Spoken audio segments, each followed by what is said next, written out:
నమస్తే, welcome to TG5 news. నేను రాణి. ముందుగా బులెటిన్ లో హెడ్లైన్స్ చూద్దాం. సంగారెడ్డి జిల్లా కొండాపూర్ మండలంలో 68 లక్షలతో సీసీ రోడ్ల పనులకు ఎమ్మెల్యే చింతా ప్రభాకర్ శంకుస్థాపన. అంబర్పేటలో ఎమ్మెల్యే కాల్హేరు వెంకటేష్ ఆధ్వర్యంలో ఇఫ్తార్ విందు. Sangareddy out sourcing employees JAC ఆధ్వర్యంలో నిరసన ర్యాలీ. ఫలక్నుమా పోలీస్ స్టేషన్ లో ఏసీపీ SHO ఆధ్వర్యంలో ఇఫ్తార్ ఏర్పాటు. యాదాద్రి భువనగిరి పట్టణంలో యూత్ కాంగ్రెస్ ధర్నా. సంగారెడ్డి నియోజకవర్గంలోని కొండాపూర్ మండలంలో గ్రామీణాభివృద్ధికి మరో అడుగు పడింది. మహాత్మా గాంధీ జాతీయ గ్రామీణ ఉపాధి హామీ పథకం నిధులతో 68 లక్షల వ్యయంతో చేపట్టనున్న సీసీ రోడ్ల నిర్మాణ పనులకు ఎమ్మెల్యే చింతా ప్రభాకర్ శంకుస్థాపన చేశారు. అనంతసాగర్, సైదాపూర్, మారేపల్లి, కొండాపూర్ సహా పలు గ్రామాల్లో రోడ్ల పనులు ప్రారంభమయ్యాయి. అలాగే కొండాపూర్ గ్రామంలో 20 లక్షల వ్యయంతో మహిళల సమైక్య భవనాలు కూడా ఆయన శంకుస్థాపన చేశారు. గ్రామాల్లో అభివృద్ధి పనులను నాణ్యతతో ఈ నెల 25 లోపు పూర్తి చేయాలని అధికారులకు ఎమ్మెల్యే సూచించారు. ఈ కార్యక్రమంలో స్థానిక ప్రజా ప్రతినిధులు, పార్టీ నాయకులు, గ్రామస్తులు పెద్ద సంఖ్యలో పాల్గొన్నారు.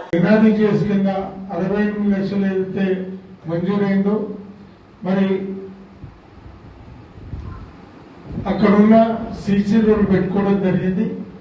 ఆ సీసీ రోడ్లు కూడా మరి నాణ్యత కోరుకున్న ఆ పనులు జరగాలని 25 లోపు ఈ నెల ఆ పనులన్నీ పూర్తి చేసేందుకు మరి పంచాయతీరాజ్ ఏఈ గారు కూడా ఇక్కడ పాల్గొన్నారు, శ్రీనివాసరెడ్డి గారు.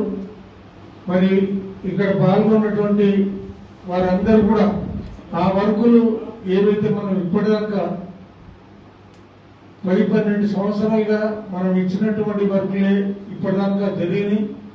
మరి ఇప్పుడు జరుగుతున్నటువంటి ఈ పరిస్థితుల్లో మరి ప్రజలకి అవసరమైనటువంటి వర్కులు, అవి నాణ్యతతో కూడుకున్నటువంటి పనులు చేపట్టాలని నేను మనస్ఫూర్తిగా కోరుకుంటున్నా. ఎన్నికల వరకే రాజకీయాలు. ఈ రాజకీయ కక్ష సాధింపు అనేది మరి ఎవరు చేసినా కరెక్ట్ కాదు. మరి ప్రజలు గ్రామాల్లో అభివృద్ధిని మాత్రమే కాంక్షిస్తారు. వాళ్ళ అవసరాలకు సంబంధించినటువంటి మౌలిక సదుపాయాలు, అదే రకంగా అత్యవసరమైనటువంటి పనులు, మరి జరుగుతున్నటువంటి పనుల ద్వారా అక్కడ గ్రామంలో మంచి పారిశుద్ధ్యం, తాగునీరు, మరి ఎలక్ట్రిసిటీకి సంబంధించిన లైట్ల వెలుగులు, అవి మాత్రమే అత్యవసరంగా వాళ్ళు కోరుకుంటారు. కాబట్టి దాంట్లో ఎటువంటి వివక్ష లేకుండా మరి ఆ పనులను జాగ్రత్తగా రోజు అందుబాటులో ఉండి చేయాల్సినటువంటి అవసరం ఎంతైనా ఉంది. మరి ఈ ప్రభుత్వం వచ్చిన తర్వాత ఈ 2 సంవత్సరాలు ఏమీ కూడా జరగలేదు, ఎటువంటి పనులు కూడా జరిపించలేదు. మరి రైతులకు కూడా మరి అర్రాసు పాడవన్నట్టు ఈరోజు 15,000 రూపాయలు రైతు బంధు ఇస్తామని చెప్పి, మరి కౌలు రైతులకు కూడా ఇస్తామని చెప్పి, మరి ఇంకోటి మరి 12,000 రూపాయలే మరి 2 విడతల ఇచ్చి, మరి ఇప్పుడు 3వ విడత కూడా ఇస్తామని చెప్పి మరి ఎలక్షన్లు వచ్చినప్పుడు చెప్పడం తప్పించి కరెక్ట్ ఇవన్నీ పరిస్థితి రైతులందరికీ తెలుసు. రైతు బీమా కూడా మరి ప్రభుత్వం వచ్చిన తర్వాత అది అడ్డకేసింది. రుణమాఫీ చేస్తామని గొప్పలు చెప్పుకున్నటువంటి ఈ ప్రభుత్వం మరి రేవంత్ రెడ్డి గారు రైతులకి ఎట్టి పరిస్థితుల్లో మోసం చేస్తూ కొనసాగుతున్నటువంటి ఈ పరిస్థితుల్లో మరి దాని మూల్యం చెల్లించకపోతే తప్పదు. ఏమైనా ఈరోజు బూటకం మాటలే. ఈరోజు పెన్షన్ 2,000 నుంచి 4,000 ఇస్తామన్న పెన్షన్ కూడా మరి అది కూడా అటకెక్కింది. మరి అదే స్టూడెంట్స్ కి మరి స్కూటీలు ఇస్తామన్న విషయం కూడా గాలి వదిలేసిండ్రు. మరి మహిళలందరికీ కూడా 2,500 రూపాయలు ఇస్తామని చెప్పి అది ఎగ్గొట్టిండ్రు. ఇట్లా చెప్పుకుంటా పోతే ఈరోజు ఆ ప్రభుత్వం అధికారంలోకి వచ్చినప్పుడు ఎన్నైతే కలబోలి మాటలు చెప్పిందో ఏవి కూడా నెరవేర్చని పరిస్థితి. ఈరోజు రేవంత్ సర్కార్ మొత్తానికి మొత్తం ఈరోజు ఫెయిల్ అయింది. మరి ఈరోజు వాళ్ళు ఎంతసేపు మరి భూములు ఎక్కడున్నాయని అమ్మడం తప్పించి హైడ్రా పేరు మీద పేదల గూళ్ళన్నీ కూలగొట్టడం, మరి కేంద్రానికి మరి ఢిల్లీ కాంగ్రెస్ పార్టీకి డబ్బులు పంపించడం తప్పించి ఏది కూడా సక్రమంగా చేస్తలేదు. మరి ఈరోజు రైతులకు 24 గంటలు కరెంట్ ఇస్తామని చెప్పి కూడా 12 గంటలు కూడా కరెక్ట్ గా ఇవ్వలేని పరిస్థితి. ఆ 12 గంటల్లో కూడా చాలా సార్లు ఇంటరప్షన్ చేయటం, నాణ్యత ఊడుకున్నటువంటి కరెంట్ రాకపోవటం, మరి మంచినీళ్ళు తాగడానికి కూడా సరైన సమయాల్లో నీళ్లు అందించుకోవటం, మరి ఇటువంటి ఫెయిల్యూర్స్ మీద మనం కొట్లాడాల్సిన అవసరం ఉంది. హైదరాబాద్ అంబర్పేట ఎమ్మెల్యే కాలేరు వెంకటేష్ ఆధ్వర్యంలో అంబర్పేట చే నంబర్ వద్ద మహారాణా ప్రతాప్ ఫంక్షన్ హాల్లో రంజాన్ ఉపవాస దీక్షల తర్వాత ఇఫ్తార్ విందు కార్యక్రమం ఏర్పాటు చేయబడింది. ఈ కార్యక్రమానికి మాజీ హోంశాఖ మంత్రి మహబూబ్ ఆలీ ముఖ్య అతిథిగా హాజరయ్యారు. మగ్రిబ్ నమాజ్ అనంతరం ఉపవాస దీక్షలు ముగిశాయి. మహబూబ్ ఆలీ మాట్లాడుతూ ఎమ్మెల్యే కాలేరు వెంకటేష్ ప్రజలతో సన్నిహితంగా సేవా కార్యక్రమాలు నిర్వహిస్తున్నారని, అన్ని వర్గాల ప్రజల మనస్సులు పొందుతున్నారని గుర్తు చేశారు. ఆయన మాట్లాడుతూ రాబోయే ఎన్నికల్లో కాలేరు వెంకటేష్ అత్యధిక మెజారిటీతో గెలవడం ఖాయమని ధృవీకరించారు. ఈ కార్యక్రమంలో బీఆర్ఎస్ కార్పొరేటర్లు, నాయకులు, స్థానిక ప్రజలు, ముస్లిం సోదరులు భారీ సంఖ్యలో పాల్గొన్నారు. कालेरू वेंकटेश साहब ने दिए, जिसमें हजारों की तादाद में लोग आए। ये गंगा जमुना तहजीब है। मैं समझता हूँ तेलंगाना के अंदर केसीआर साहब को फॉलो करते हैं तो कालेरू वेंकटेश साहब फॉलो करते हैं। यहाँ के मुसलमान और हिंदू भाइयों हर कोई इनसे बहुत खुश है। ये एक पेशावर वकील भी है और सारे लोगों को इंसाफ दिलाते हैं। इनकी कॉन्स्टिट्यूंसी में जब से ये जीते हैं, दूसरी मर्तबा अल्लाह से दुआ करते हैं तीसरी मर्तबा भी भारी मेजॉरिटी से जीते। क्योंकि मुझे कई लोगों ने कहा है अभी, अरे साहब आप दुआ करें मगर जरूर जीतेंगे एमएलए साहब, क्योंकि सबके दिलों पे जीते हैं, दिलों से मोहब्बत करते हैं, हर एक की तकलीफ दूर करते हैं। और इन्होंने खास तौर से कॉन्स्टिट्यूंसी के लिए तकरीबन 3 एकड़ से ज्यादा जमीन ग्रेवयार्ड्स के लिए दिलाने वाले वाहिद एमएलए है तो कालेरू वेंकटेश साहब है। इन्होंने हमेशा सारे लोगों के साथ इंसाफ किया है। सारे लोगों को हमेशा जो तकलीफ आते हैं इनके पास, उनकी तकलीफ को दूर करने की कोशिश की। और बीआरएस पार्टी एक बड़ी सेकुलर पार्टी है। सारे हिंदुस्तान में अगर कोई सेकुलर लीडर है तो वो केसीआर है। आज हमारे वर्किंग प्रेसिडेंट के टी रामाराव भी हैदराबाद में जो तरक्की दिलाए, हैदराबाद के अंदर जगह जगह ब्रिजेस बनाए, रोड कनेक्टिविटी दिए, हैदराबाद में अमन कायम करने के लिए केसीआर साहब और केटीआर साहब ने बड़ी जद्दोजहद की है। तो इसलिए हम अल्लाह ताला से दुआ करते हैं, अल्लाह ताला कालेरू वेंकटेश साहब को फिर से बहुत बड़ी मेजॉरिटी से जिताए। जिस तरह लोगों के दिलों में बसते हैं उसी तरह वो कायम रहे। और जो लोगों के दिल में इनकी इज्जत है वो अपने से कहते हैं मुझे कि बहुत हम लोग जो है साहब से काम लेते हैं, जब भी जाते हैं घर को बहुत रिस्पेक्ट देते हैं, बहुत अच्छी तरीके से हमारे मसले हल करते हैं। हम अल्लाह से दुआ करते हैं ऐसे ही लीडर होना चाहिए जो पेशे से वकालत भी करते हैं और लोगों की सेवा भी करते हैं। तो मैं आज के इस इफ्तार पार्टी पर हमारे हरदिल अजीज एमएलए कालेरू वेंकटेश साहब को और उनकी टीम को मुबारकबाद देता हूँ। अल्लाह ताला इसी तरह हमारे में प्यार और मोहब्बत रखे। इस दावत में जैसे मुसलमान है उसी तरह हिंदू भाई भी है। ये हमारी गंगा जमुना तहजीब है। केसीआर साहब ने हमेशा इसी तहजीब को बढ़ावा दिया है। जब तक बीआरएस का दौर रहा 9.5 साल तक हुकूमत किए, 9.5 साल में एक भी दंगा फिसाद नहीं हुआ। वो पार्टी बीआरएस पार्टी है। अल्लाह से हम दुआ करते हैं आने वाले टाइम पे फिर केसीआर साहब को चीफ मिनिस्टर बनाए इंशाअल्लाह, और केटी रामाराव को और हमारे तमाम एमएलए को भारी मेजॉरिटी से जिताए, फिर से इन्हें काम करने का मौका दे। अवाम दिल से इन्हें याद कर रही है, उसी तरह अवाम इनके दिल में रहे और अवाम के दिल में रहे। मैं दिल की गहराइयों से आज की रमजान की इफ्तार की दावत का दिल की गहराइयों से एमएलए साहब का शुक्रिया अदा करता हूँ। यही बहुत बड़ी, देखिए आप हजारों की तादाद में लोग जो है इस महफिल में आए, सबका फर्दन शुक्रिया अदा करता हूँ। और हमारे हरदिल अजीज एमएलए साहब कालेरू वेंकटेश साहब को दिल की गहराइयों से मुबारकबाद देता हूँ। సంగారెడ్డి పట్టణంలో అవుట్ సోర్సింగ్ ఎంప్లాయీస్ జేఏసీ ఆధ్వర్యంలో రాష్ట్ర ప్రభుత్వ ఏజెన్సీ విధానానికి వ్యతిరేకంగా నిరసన ర్యాలీ నిర్వహించబడింది. స్థానిక ఐబీ నుంచి కొత్త బస్టాండ్ వరకు ర్యాలీ జరిగిన తర్వాత అవుట్ సోర్సింగ్ జేఏసీ సంగారెడ్డి జిల్లా అధ్యక్షుడు ప్రకాష్ మాట్లాడుతూ రాష్ట్ర ప్రభుత్వం ఉద్యోగస్తుల సమస్యలను పరిష్కరించాలి, ఏజెన్సీ ద్వారా చెల్లిస్తున్న వేతనాన్ని కార్పొరేషన్ ద్వారా చెల్లించాలని డిమాండ్ చేశారు. ఈ కార్యక్రమంలో జేఏసీ నాయకులు మరియు ఇతర సభ్యులు పాల్గొన్నారు. నమస్కారం, నా పేరు ప్రకాష్ నాయక్, సంగారెడ్డి డిస్ట్రిక్ట్ జేసీగా పనిచేస్తూ ఉన్నాము. ఈరోజు మాకు ముఖ్యంగా ఏంటంటే ఈ ఏజెన్సీ విధానాన్ని రద్దు చేస్తే మా వచ్చేటువంటి జీతం కూడా నేరుగా మాకు వచ్చి కొంతవరకు లాభం పొందుతామని చెప్పేసి మేము హెచ్చరిస్తూ ఉన్నాం. ఎందుకంటే మాకు వచ్చే జీతం వచ్చేసి గవర్నమెంట్ చెల్లిస్తున్నటువంటి జీతం ఏదైతే ఉందో 2,000 పైచిలుక 22,000 పైచిలుకు మనకు జీతం వస్తూ ఉంటే ఈరోజు వసూళ్ల పైన ఉన్నటువంటి జిఎస్టీ కావచ్చు, కమిషన్ కావచ్చు, మా మనుషుల పైన ఉన్నటువంటి జిఎస్టీ కూడా మేము మనుషుల ముందు కూడా వసూల్లాగా జిఎస్టీ కడతా ఉన్నాం. ఈరోజు మా ఏజెన్సీ వాళ్ళు మా ఈఎస్ఐ కట్టట్లేదు, పిఎఫ్ఐ కూడా కట్టట్లేదు. ఈరోజు హాస్పిటల్లోకి వెళ్తే మాకు ఈఎస్ఐ పెండింగ్లో ఉంది, హాస్పిటల్ కూడా అక్కడ పనిచేయడం లేదు. కావున మేము కోరుకున్నట్టు ఒకటే, మేము మా ఏజెన్సీ విధానాన్ని రద్దు చేసుకొని వెంటనే మా కార్పొరేషన్ ఏర్పాటు చేయాల్సింది కోరుతా ఉన్నాం. ఈరోజు చాలా జీతాలతో మేము జీవిస్తూ ఉన్నాం. ఈరోజు మా ఫ్యామిలీ కుటుంబాలలో కూడా ఆరోగ్య పరిస్థితి వస్తే మేము ఏం చేయలేని పరిస్థితిలో ఉన్నాము. దయచేసి మేము అడుగుతున్నది ఒకటే, మాకు రెగ్యులేట్ చేయమని కాదు, మాకు ఇంకోటి చేయమని కాదు, మాకు ఉన్నటువంటి ఏదైతే ఉందో ఏజెన్సీ విధానాన్ని రద్దు చేసి వెంటనే మాకు కార్పొరేషన్ ద్వారా జీతాలు చెల్లించగా కోరుతా ఉన్నాం.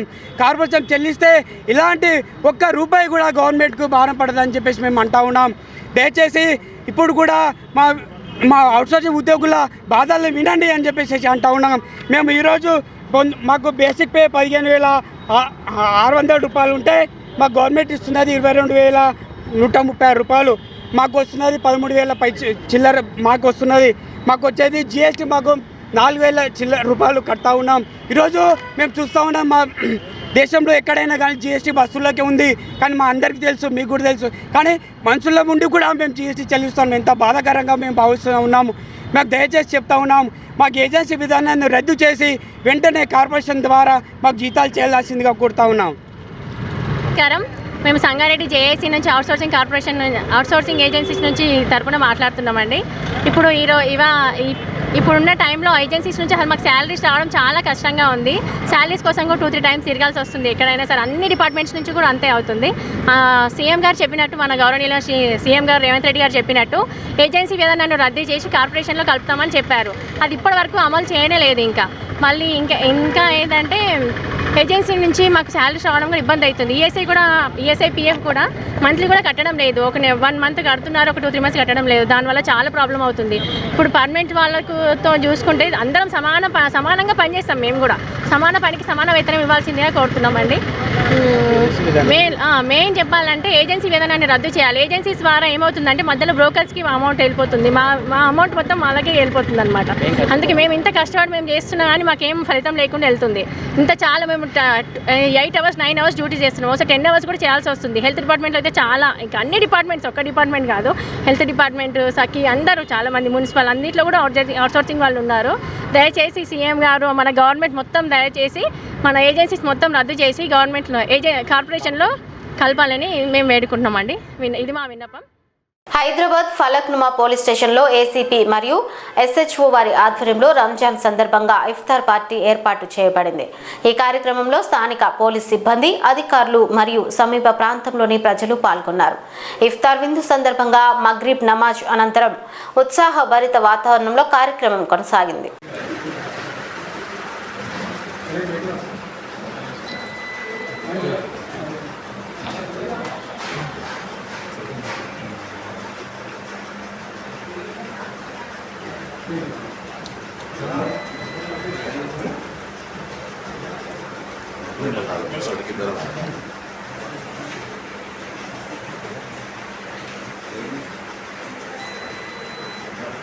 యాదాద్రి భువనగిరి డిస్ట్రిక్ట్ పట్టణంలో యూత్ కాంగ్రెస్ ఆధ్వర్యంలో గ్యాస్ కొరతపై నిరసనగా ధర్నా నిర్వహించబడింది. యూత్ కాంగ్రెస్ అధ్యక్షుడు గొలుసుల నవీన్, పట్టణ కార్యదర్శి కోళ్ల కృష్ణ మరియు ఇతర సభ్యుల ఆధ్వర్యంలో నరేంద్ర మోడీ దిష్టిబొమ్మను పట్టణ నడిబొట్టున దహనం చేశారు.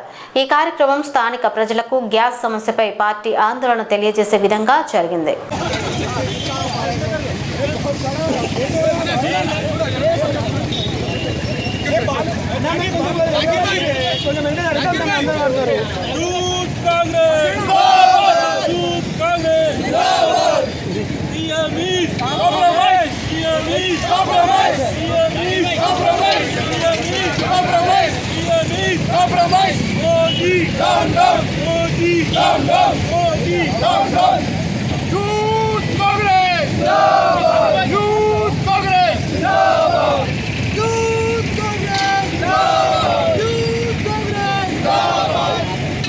నల్గొండ కలెక్టర్ బి చంద్రశేఖర్ 10వ తరగతి పరీక్షలు సవ్యంగా ఎలాంటి సంఘటనలు తావివ్వకుండా నిర్వహించాలని అధికారులకు ఆదేశించారు.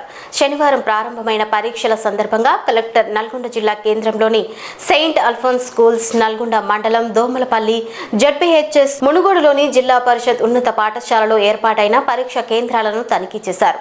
అన్ని కేంద్రాల్లో విద్యార్థులు హాజరయ్యారు. గైర్హాజరు వివరాలను చీఫ్ సూపరింటెండెంట్లను అడిగి తెలుసుకున్నారు.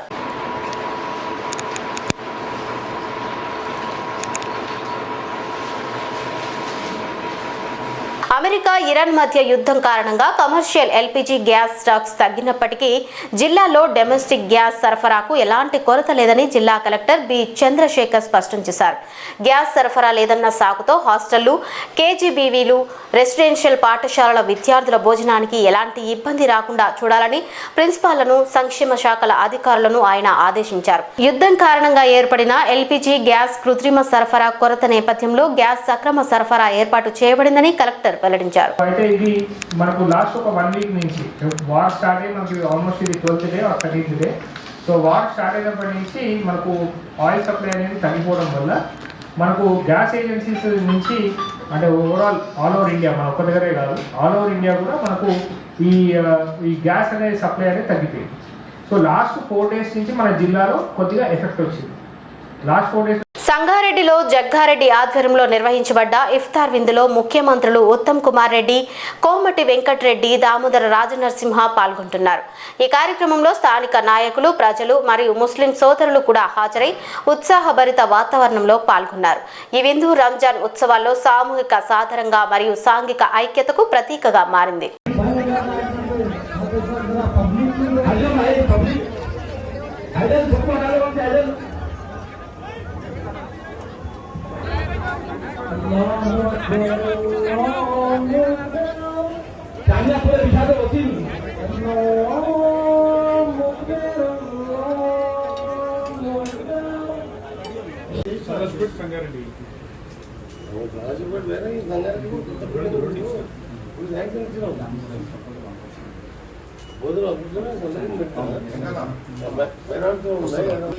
మన కొత్త బిల్డింగ్ 4 కోట్ల చిల్లర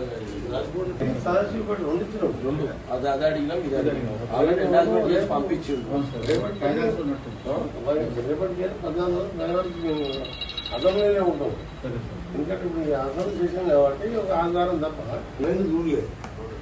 ఇంకా నిత్యం పెళ్ళారు నేను పంపించాం. ఈ అసెంబ్లీ రోజు మాట్లాడికి వస్తే అయితే నేను రేపు ఫస్ట్ డే కాబట్టి గవర్నర్కి అంత ఆవిడ ఉంటుంది. ఆవిడ ఏముందంటే మన పిహెచ్డి మీటింగ్ అనేది అంత ఎల్లుండి వస్తే బయట పెట్టిస్తే అప్పుడు ఇచ్చి సెంట్రల్ మీనామని తీసుకోండి.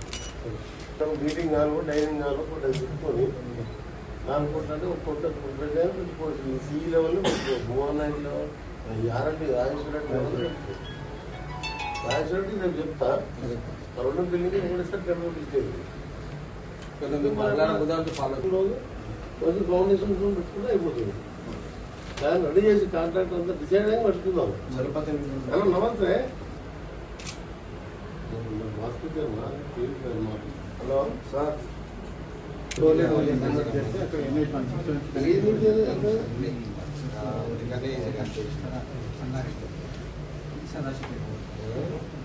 ప్రజెంట్ చేస్తారు. ఆయన గవర్నమెంట్ కూడా 600 కోట్లు ఎప్పుడు నిర్మాణం అది 6 నెలల వరకు అడిగితే రింగ్ రోడ్ లాగా అయిపోతుంది 40 కోట్లు వచ్చింది అది చేసుకుంటే టౌన్ ఒక రింగ్ రోడ్ షేప్ వస్తుంది బులెటిన్ ముగించే ముందు హెడ్లైన్స్ మరోసారి చూద్దాం. సంగారెడ్డి జిల్లా కొండాపూర్ మండలంలో 68 లక్షలతో సీసీ రోడ్ల పనులకు ఎమ్మెల్యే చింతా ప్రభాకర్ శంకుస్థాపన. అంబర్పేటలో ఎమ్మెల్యే కాల్హేరు వెంకటేష్ ఆధ్వర్యంలో ఇఫ్తార్ విందు. Sangareddy out sourcing employees JAC ఆధ్వర్యంలో నిరసన ర్యాలీ. ఫలక్నుమా పోలీస్ స్టేషన్ లో ఏసీపీ ఎస్హెచ్ఓ ఆధ్వర్యంలో ఇఫ్తార్ ఏర్పాటు.